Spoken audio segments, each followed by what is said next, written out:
Welcome to Face to Face with me. I'm Daisy Anwar, in a program that brings the world to your screen and where we meet people who make a difference to our lives. The world currently experiences many global problems, from the crisis brought on by climate changes, diseases such as the Ebola, to the many conflicts and wars happening all over the world that break up nations and kill many civilians as well as displaced people, such as in the Middle East and in Africa.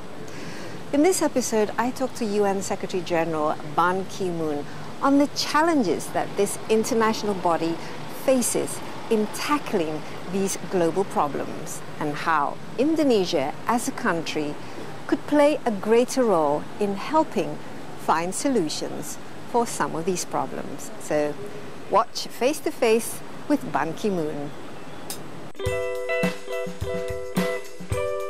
Recently in Bali, United Nations Alliance of Civilization, part of the UN body, held its 6th Global Forum, this time with the theme Unity in Diversity, celebrating diversity for common and shared values.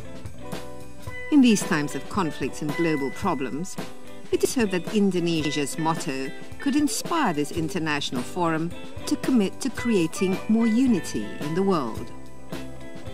The forum is also attended by the UN Secretary General Ban Ki-moon, who is the man in charge of the UN and also no stranger to Indonesia.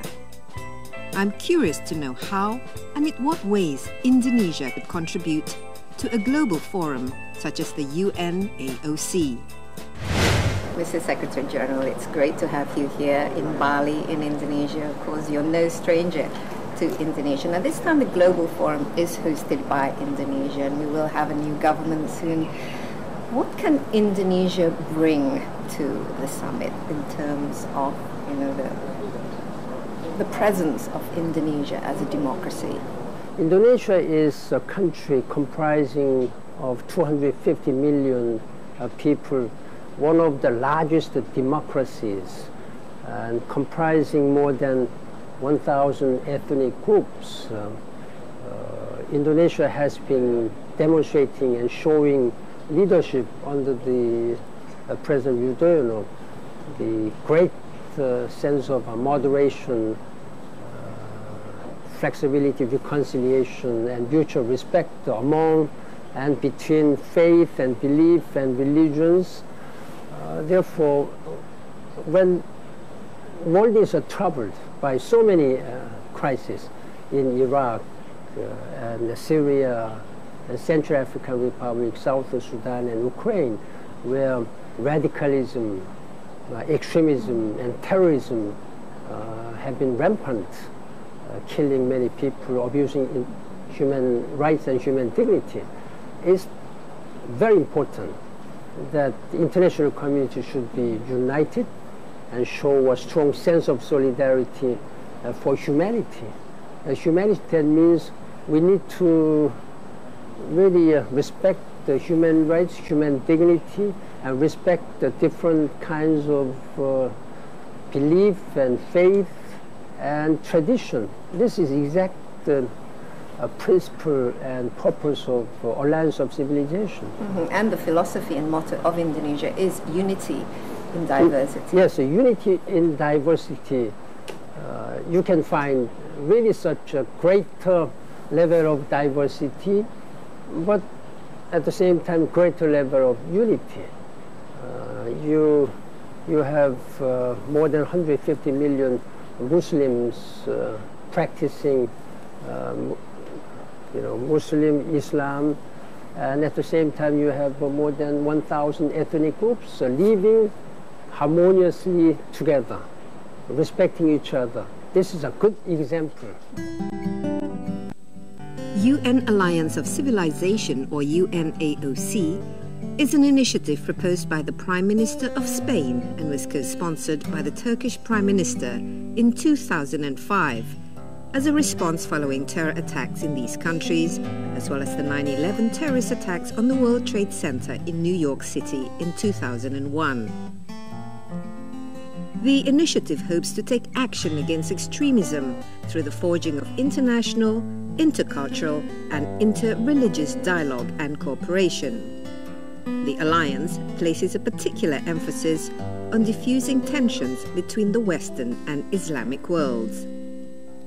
Since its establishment has had to face many challenges, as violence, conflicts and terrorism are global realities that don't look as if they're going away anytime soon. I talked to the current UN High Representative for the Alliance of Civilization, Nasir Abdulaziz Al-Nasser, on what progress the UNAOC has made so far and the effectiveness of efforts made by countries to deal with those problems. Okay, Ms. Al-Nasser, it's great to have you here in Bali, in Indonesia. This is a very important global forum this time that we're having now.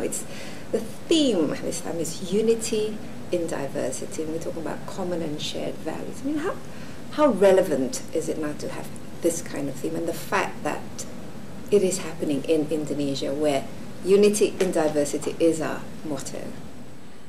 Well, first, I am really delighted to be in this beautiful island.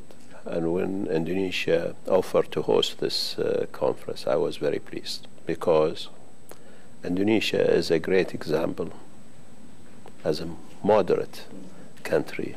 And also, it's a diverse society. We see many ethnic people living in harmony, showing a great case to the world, when the other side in the world facing really very turmoil and conflicts based on religions, ethnicity, color, language, religion. I think Indonesia is a great example for the world to look at. Now, since the UNAOC was first established in 2005, and do you see, a decade later, that the world has become a kinder, better, more civilized place, or are we actually going off on the wrong path? Yeah. Well, I consider the UNAOC is still a young organization. And just to give you a little bit of information, the idea came after the 9/11 from a fear of a clash of civilizations.